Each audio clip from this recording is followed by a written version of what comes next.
Welcome back to another speed build.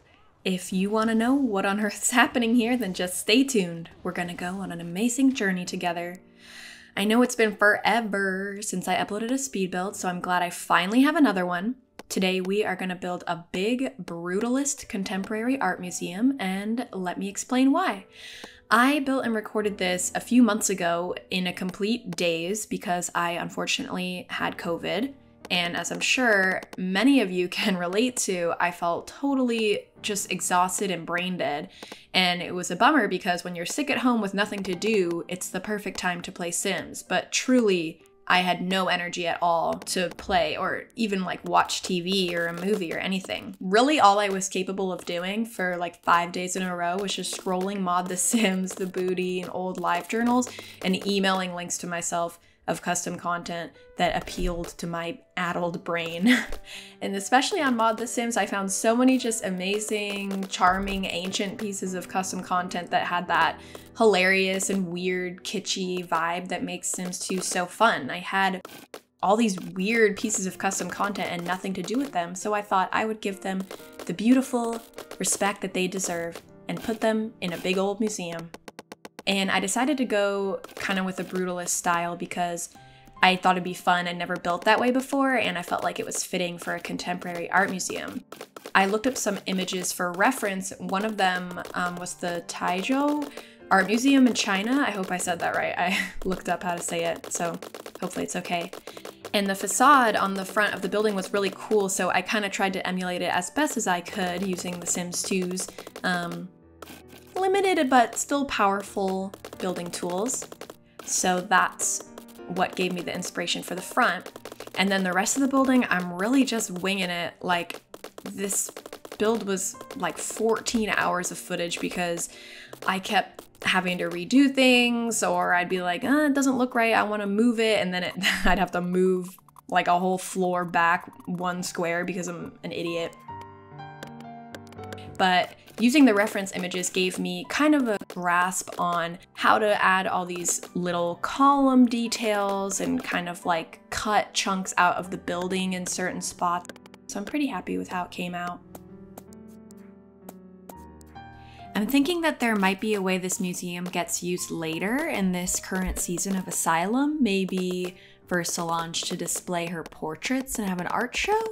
I'm not sure yet, but I'm thinking this lot is so big and wide it would be really fun to film in, so stay tuned for that possibly, or if you're new here, check out my Asylum series.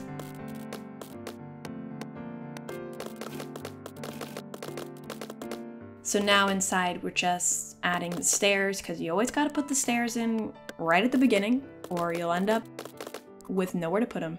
And here's the gift shop, which every museum needs, of course. Then over here, the other reference photo I used had these really cool, like, I don't even know what to call them. Sorry, I don't know very much about architecture, but like outside, I don't know, balcony, like staggered balcony looking things with columns. So I thought that would be a cool way to do the upper floors. So each time I would move the floor back 1 square to kind of create this staggered, swirly balcony creation. Sorry, that was very incoherent.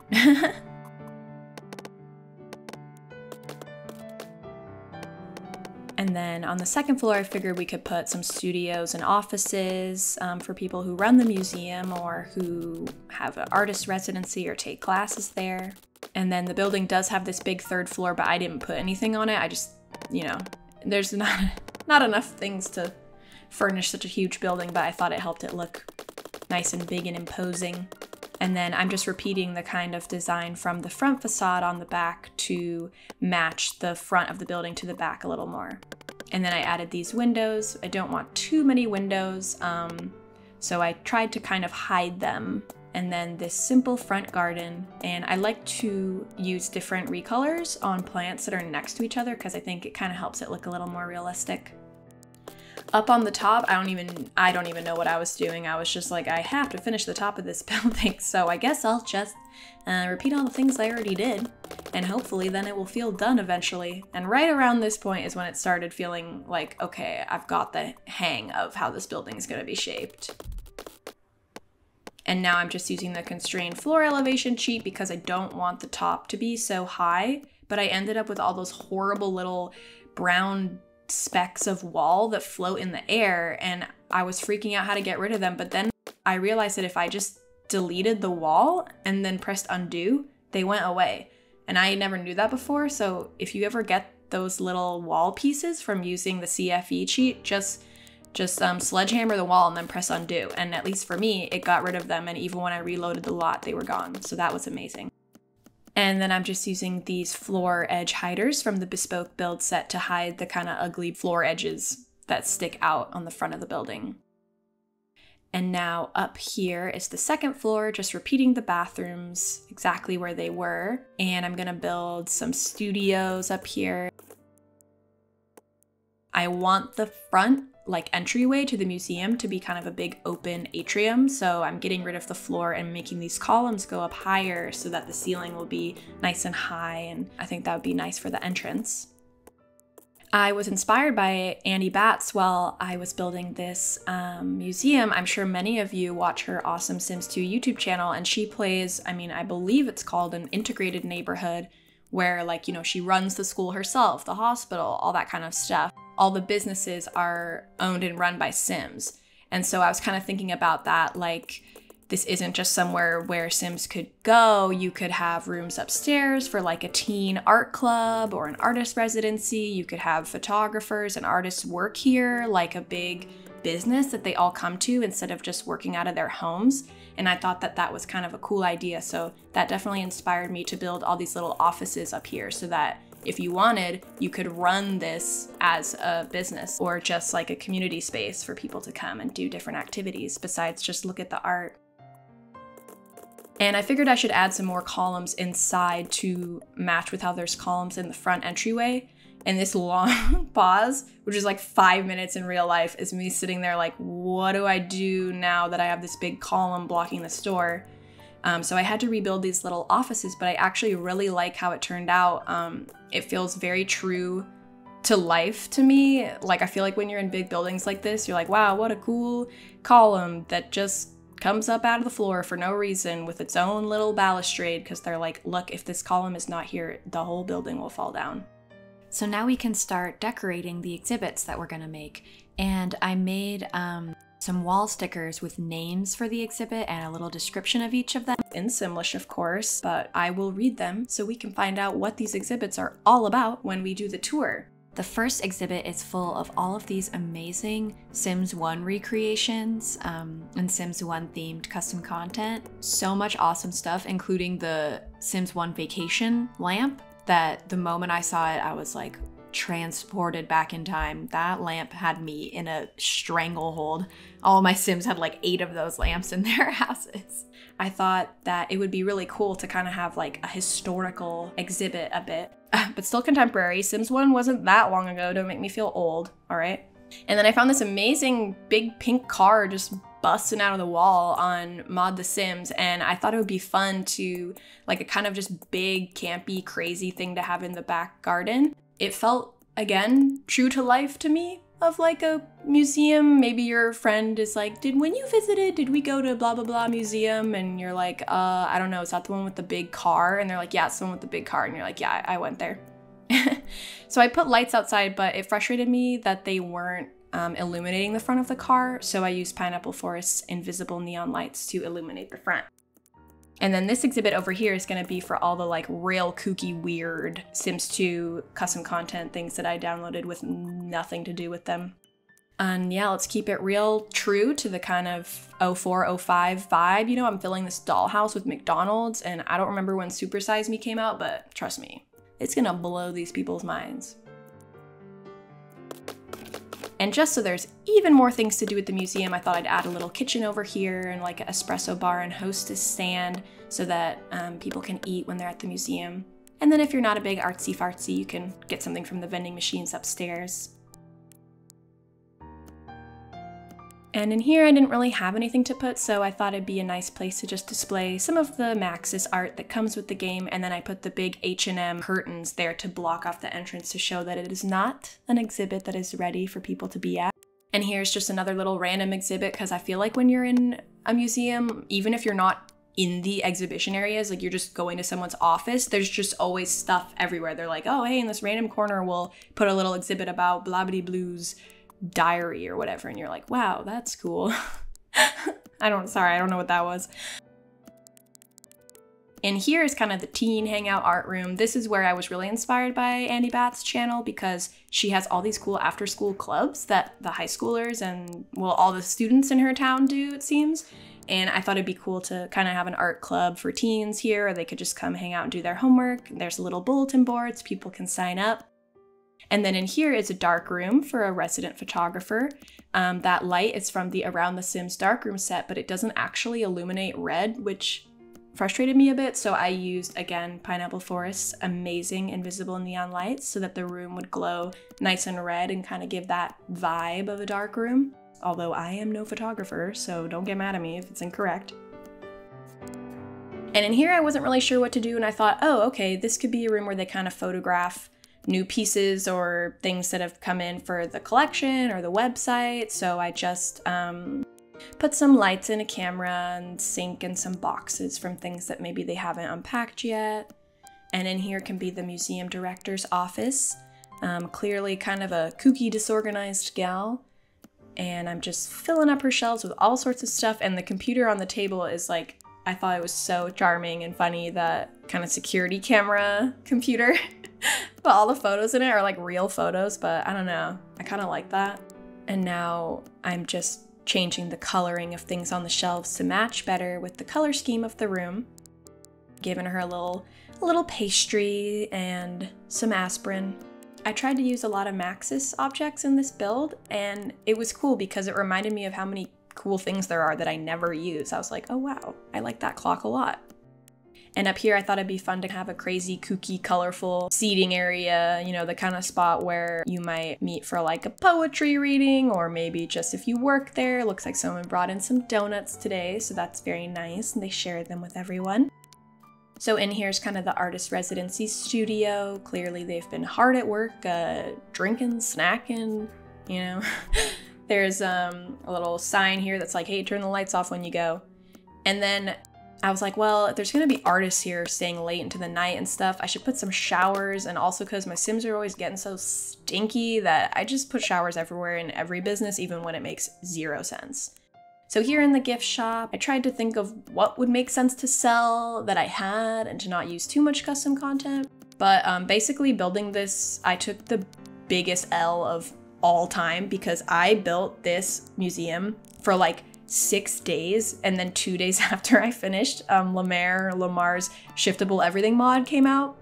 And I was like, oh my god, are you kidding me? I used so many OMSPs in this build, and I wouldn't have had to use barely any of them with that amazing mod. But sadly, I didn't know at the time what beautiful miracles the future would hold. But I'm really happy with how the gift shop came out. I think it's super cute. I really wanted to use the iconic lips sofa, but I didn't have anywhere else to put it, so I put it in the gift shop. And then over in the corner, there's like a ladder and a schedule for employees, and looks like they snagged themselves a donut as well. And then, yeah, I don't even want to admit how long I spent friggin' putting these dang babies on OMSBs.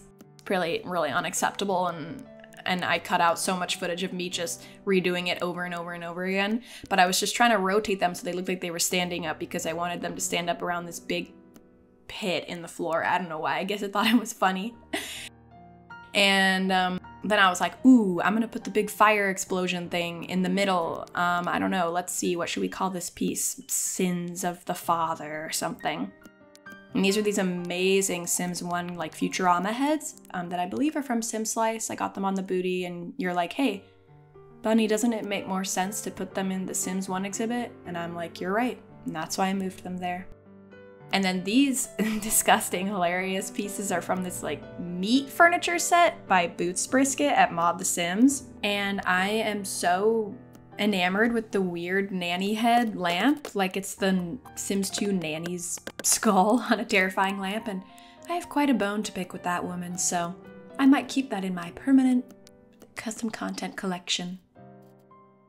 And these are these cute security cameras I believe I also found on Mod The Sims. I thought that, you know, A museum needs a lot of security cameras, and with such incredible artwork as this, we have to make sure no thieves try to steal it. I realized that the last thing I was missing was little labels next to each piece, and so I made 2 recolors of the hand washing sign. So they turned out a bit bigger than maybe makes sense, but it's that last little detail that I needed to really sell the concept of it being a museum. Welcome to the Landgrab Contemporary Art Museum. We are the largest art museum in SimCity with a collection of over 100,000 objects. Landgrab Contemporary's mission is to preserve and share the most essential artworks of our time and provide education and cultural enrichment to the local community. Why not come inside for a visit to see everything the museum has to offer? Just this once, we'll let you in for free. In the front here, be sure to pick up a museum catalog and guide for the exhibits and shows we have going on today, so you can be sure to take advantage of all of our fabulous programming. The museum's wide open hallways invite you to take a leisurely stroll, admiring the art, ducking in for a cup of coffee, or, immediately going over to the exhibit that has a big barrier in the front, clearly showing that it's not ready yet. Here you go. You happy? Is that what you wanted to see?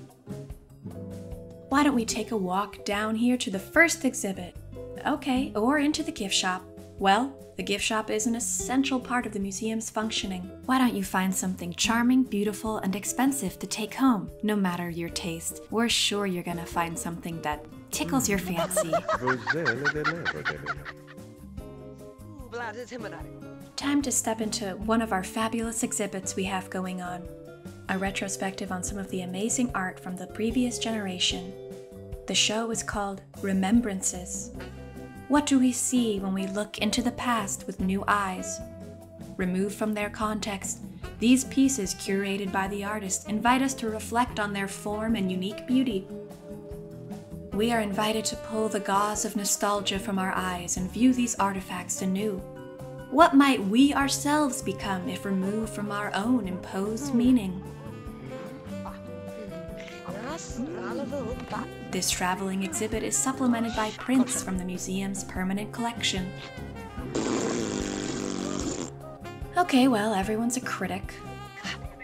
Now that you've worked up an appetite from so much amazing art, why not stop for lunch at our award-winning cafe?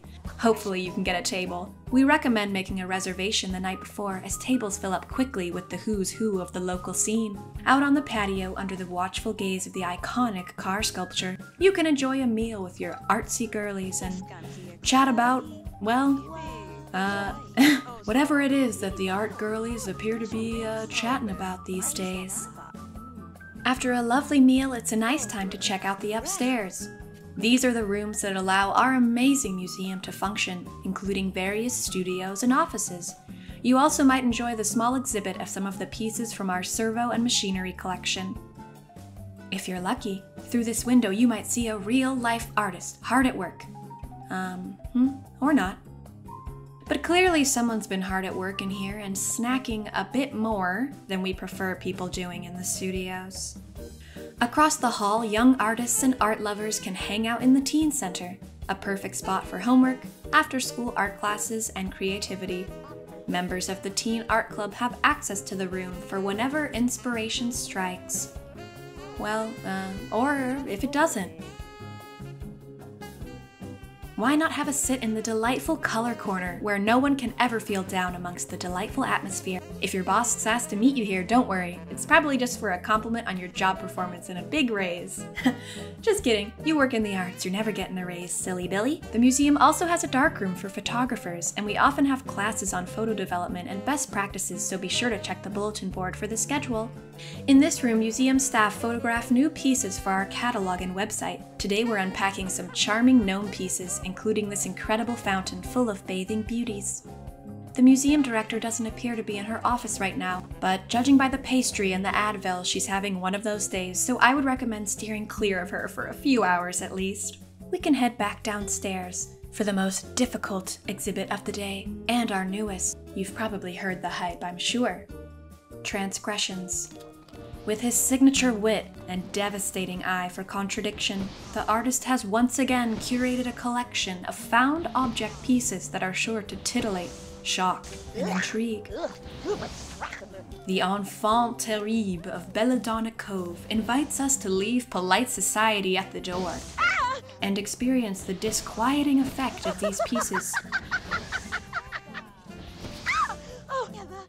Be prepared to appreciate their terrifying magnetism.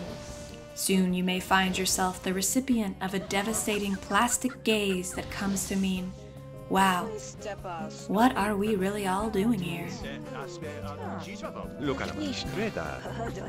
This exciting exhibit also features multiple traveling performance pieces, which are sure to spark conversation and introspection.